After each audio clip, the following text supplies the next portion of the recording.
Assalamu Alaikum. Hi friends, welcome back to Shana's Happy Kitchen. எல்லாரும் எப்படி இருக்கீங்க? நல்லா இருக்கீங்களா? இன்னைக்கு நம்ம சேனல்ல என்னோட மந்த்லி கிச்சன் கிளீனிங் ரொட்டீன் தான் இன்னைக்கு நம்ம இந்த வீடியோல பார்க்க போறோம். ஏற்கனவே கிச்சன் ஆர்கனைசேஷன் வீடியோ நான் அப்லோட் பண்ணியிருக்கேன். என்னோட சேனலை ஃபாலோ பண்ணுறவங்க நிறைய பேர் பார்த்துருப்பீங்க. நிறைய ஃபீட்பேக்கும் சொல்லியிருந்தீங்க. இன்றைக்கி நான் என்னோட கிச்சனை எப்படியெல்லாம் க்ளீன் பண்ணுவேன் அப்படிங்கிறத தான் இந்த வீடியோவில் நான் காட்ட போகிறேன். நாங்கள் இந்தியாவுக்காக வெக்கேஷனுக்கு போயிருந்தோம். வெக்கேஷன் போயிட்டு வந்ததுக்கப்புறமா என்னோடய கிச்சன் ரொம்பவுமே டஸ்ட்டாக இருந்தது. அது எல்லாத்தையுமே நான் முதல் நாளே எல்லாம் ஃபுல்லாக பாத்திரத்தெல்லாம் கழுவுற மாதிரி ஆயிடுச்சு. ஸோ வந்த மறுநாளே நான் என்ன செஞ்சிட்டேன் அப்படின்னா, காலியாக இருக்கிற பாட்டில், அதுக்கப்புறமா கபோர்டு, கொஞ்சம் செல்ஃப், இதெல்லாமே எல்லாத்தையும் நல்லா ஸ்ப்ரே பண்ணி தொடச்சி விட்டு பாட்டில் எல்லாமே கூட வாஷ் பண்ணி வச்சுருக்கேன். இருந்தாலும் இன்னும் பாட்டில்ஸ்லாம் நான் வாஷ் பண்ணணும். ஸோ ஃபஸ்ட்லேருந்து நான் காட்டலாம் அப்படின்ட்டு தான் இப்போ நான் எடுத்துகிட்ருக்கேன். இந்த சைடில் என்ன இருக்குது அப்படின்னு பார்த்தீங்கன்னா, உருளைக்கிழங்கு ஃப்ரை பண்ணி வச்சுருக்கேன். இப்போ இந்த பாத்திரத்தெல்லாம் மாற்றிட்டு வாஷ் பண்ணணும். ஸோ காலையிலேயே எழுந்திரிச்சிட்டு நான் எல்லாத்தையுமே சூடு பண்ணி வச்சுருக்கேன். பால் சூடு பண்ணி வச்சுருக்கேன். நைட்டு இட்லி சுட்டிருந்தேன், அதுவுமே பேலன்ஸ் இருக்குது, அதையும் ஹீட் பண்ணி வச்சுருக்கேன். இந்த பாத்திரத்தில் சாம்பார் இருக்குது. அதுக்கப்புறமா இங்கே உள்ளது எல்லாமே பாருங்கள் ரொம்பவே டஸ்ட்டாக இருக்குது. இது எல்லாத்தையுமே க்ளீன் பண்ணுற மாதிரி தான் இருக்குது.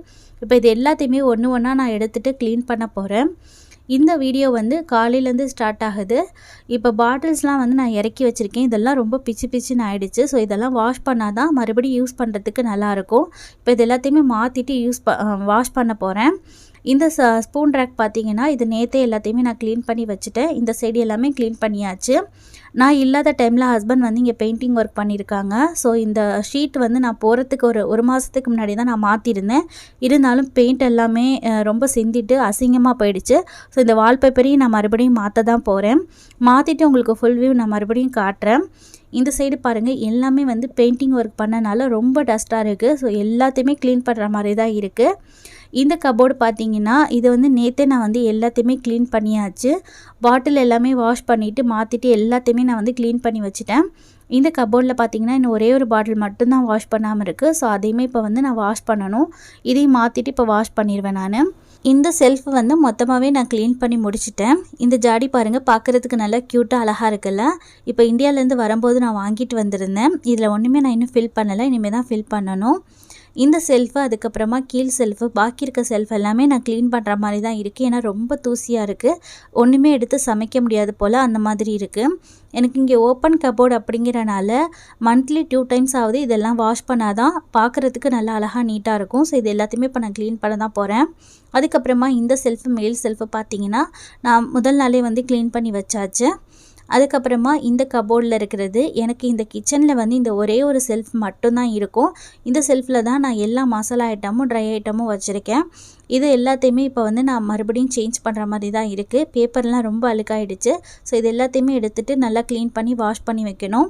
அதுக்கப்புறமா பிளேட்டு, இந்த ஸ்டாண்டில் இருக்கிறது எல்லாமே நான் முதல் நாளே வாஷ் பண்ணிட்டேன். இது இல்லைன்னா நமக்கு சரியாக வராதுன்னு சொல்லிட்டு நான் வந்த அன்றைக்கி இது எல்லாத்தையுமே வாஷ் பண்ணி எடுத்துட்டேன்.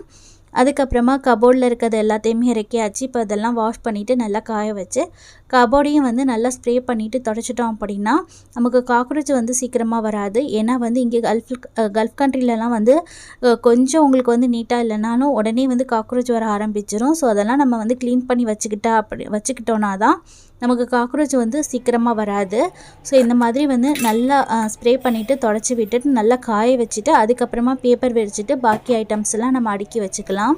இப்போது பாட்டிலில் இருக்க திங்ஸ் எல்லாமே வேறு பாத்திரத்துக்கு சேஞ்ச் பண்ணிவிட்டு பாட்டிலை நல்லா கழுவிட்டு அதுக்கப்புறமா வெயிலில் காய வச்சுட்டு மறுபடியும் இந்த திங்ஸ் எல்லாம் ஃபில் பண்ணி வச்சுக்கிட்டோம் அப்படின்னா ரொம்ப நாளைக்கு திங்ஸில் எதுவுமே வண்டு பிடிக்காமல் இருக்கும். அது மட்டும் இல்லாமல் அப்படியே நம்ம எப்படி வாங்குகிறோமோ அதே மாதிரி ஃப்ரெஷ்னஸாகவும் இருக்கும். ஸோ அந்த மாதிரி நான் எப்பயுமே செஞ்சு வச்சுக்குவேன்.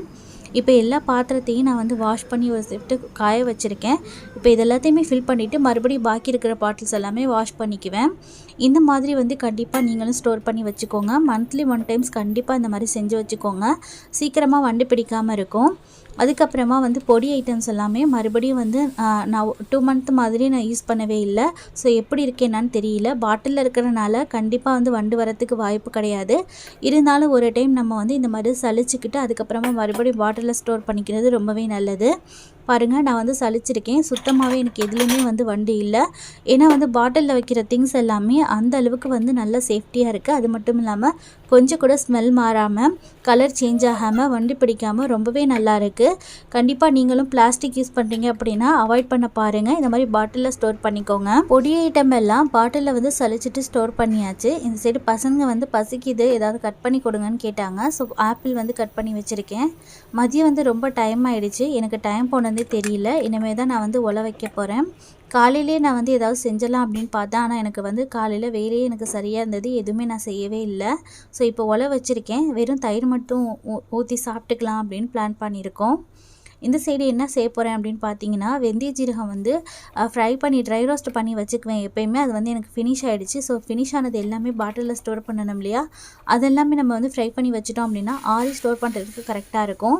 வெந்தயம் வந்து எந்த அளவுக்கு எடுக்கிறோமோ அதே அளவுக்கு ஜீரகமும் எடுத்துகிட்டு நம்ம இந்த மாதிரி ட்ரை ரோஸ்ட் பண்ணிவிட்டு பாட்டிலில் ஸ்டோர் பண்ணி வச்சுக்கிட்டோம் அப்படின்னா புளிக்குழம்புக்கு மீன் குழம்புக்குலாம் யூஸ் பண்ணிக்கலாம். ஸோ எப்போயுமே நான் அந்த மாதிரி செஞ்சு வச்சுக்குவேன். அதுக்கப்புறமா மிளகு ஜீரகம் இதெல்லாமே பொடி வந்து தீர்ந்து போச்சு. அதெல்லாமே நான் வீட்டில் தான் வந்து அரைச்சிக்குவேன். ஸோ அந்த மிளகு ஜீரகத்துக்காக மிளகு லைட்டாக சூடு ஏறுறதுக்காக ஃப்ரை பண்ணியிருக்கேன். ஃப்ரை பண்ணி இன்னொரு பாத்திரத்தில் மாற்றிக்கிட்டு அது இன்னும் கொஞ்சம் வெது வெதுப்பாக ஆகிற வரைக்கும் அப்படியே ஆறிக்கிட்டு வரட்டும். அதுக்கிடையில் வந்து ஜீரகத்தையும் ஃப்ரை பண்ணிக்கணும். ஜீரகத்தை வந்து கொஞ்சம் எக்ஸ்ட்ராவே நான் வந்து ட்ரை ரோஸ்ட் பண்ணி எடுத்துக்குவேன். ஏன்னா கிரேவி ஐட்டம்ஸ்க்குலாம் வந்து ட்ரை ரோஸ்ட் பண்ணி வந்து ஜீரகத்தை சேர்த்தோம் அப்படின்னா கிரேவி நல்லா டேஸ்டியாக இருக்கும். ஸோ அதனால் கொஞ்சம் வந்து ட்ரை ரோஸ்ட் ஆகட்டும். அதுக்கிடையில் வந்து மிளகு கொஞ்சம் ஆறிடுச்சு. அதை வந்து இந்த மாதிரி பவுட்ரு பண்ணிக்கிட்டேன். நான் மிக்சிலேயே தான் பவுட்ரு பண்ணிக்குவேன். மிக்சியில் வந்து நல்லா ஃபைனாக பவுட்ரு ஆகிற வரைக்கும் பவுட்ரு பண்ணிக்கிட்டேன். இதை வந்து உடனே நம்ம பாட்டிலில் ஸ்டோர் பண்ண முடியாது. ஏன்னா கொஞ்சம் ஹீட்டாக இருக்கிற மாதிரி இருக்கும். அதனால் இந்த மாதிரி ஒரு நியூஸ் பேப்பர் அப்படி இல்லைன்னா ஏதாவது ஒரு பிளேட்டில் வந்து விரித்து நல்லா வந்து ஆற விட்டுட்டு மிளகு வந்து நல்லா ஆறினதுக்கப்புறமா நம்ம பாட்டிலில் சேர்த்துக்கணும். இப்போ ஜீரகம் பாருங்கள், இந்த அளவுக்கு நல்லா வந்து லூஸ் ஆகிற வரைக்கும் ஃப்ரை ஆகிடுச்சு.